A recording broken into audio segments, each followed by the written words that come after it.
Hey folks, good morning everyone. Hope everyone's doing all right.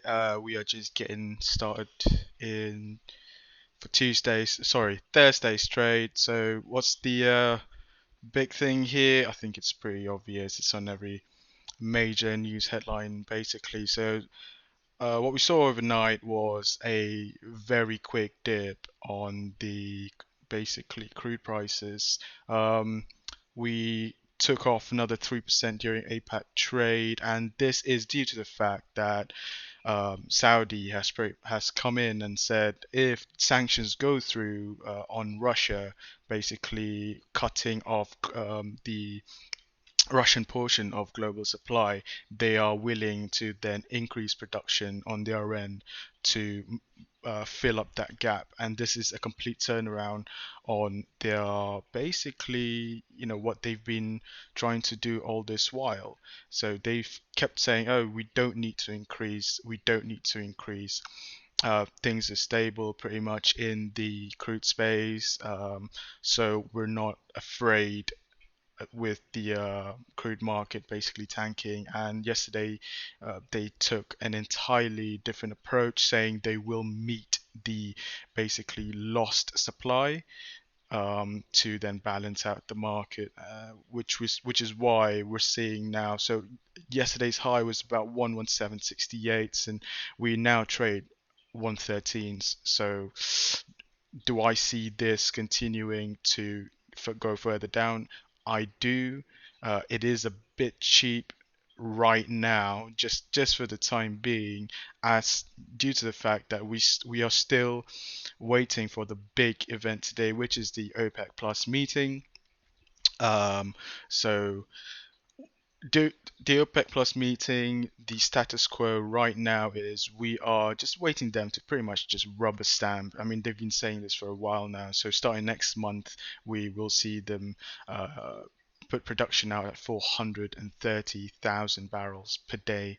Um, what is, sorry, to increase production, not to put out production. That's 430,000. Totally different. Makes an entirely different story then. And at the same time, now they're saying that we might hear actual figures in terms of how much they're willing to then increase production.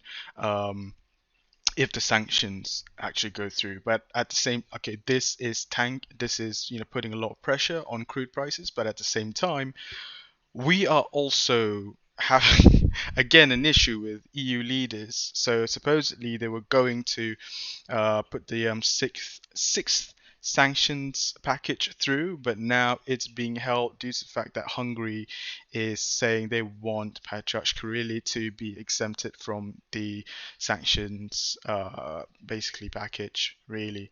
So now they're sort of dilly-dallying about that sort of issue right now, which further then puts pressure on crude. So in the end, by the end of the day, even if the sanctions go through, Saudi is coming to the rescue to provide the market with much needed crude, which is why we are seeing this pressure on prices. Um, just a few more charts, I reckon, before I close things out today. So as I mentioned yesterday, this 5th of May low level, which has been resistance throughout May, the Dixie has now reclaimed pretty much, and we're looking for support to come in through here.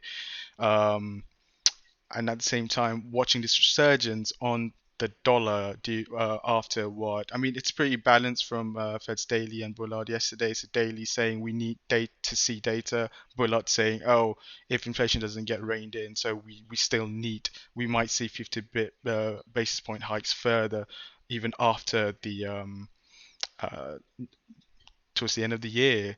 Um, so this put a lot of pressure. I mentioned yesterday with the Aussie. All right, we've broken through that support trend line now. So would it be a good time to short? Like I mentioned yesterday, just keep an eye on the Dixie. If we stay above this 5th of May high, potentially, yeah, why not? That might be a good short. Go for the 71,000 handle. So I hope this was useful. If you have any questions at all, or you need me to cover anything else, just hit me in the comments. This is Reed. bringing you the daily briefing. Cheers.